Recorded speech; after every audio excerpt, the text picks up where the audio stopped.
Arsenal is back. Qui l'eût cru? Après 6 ans d'absence, les Gunners sont tout proches de retrouver la Ligue des Champions. Une attente interminable pour les supporters d'Arsenal qui pourraient voir leur calvaire prendre fin.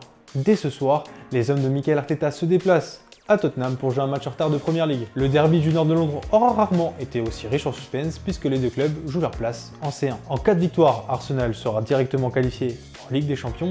Dans le cas contraire, les Spurs pourraient faire tomber leur rival en Europa League, une compétition à laquelle Mikel Arteta n'a pas réussi à se qualifier la saison dernière. On peut le dire, les Gunners reviennent de loin, et l'ancien adjoint de Guardiola aussi.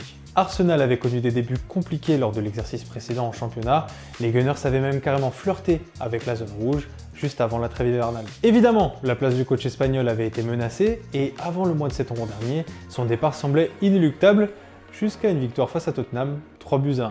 Depuis cette victoire, l'entraîneur a réussi à remonter la pente.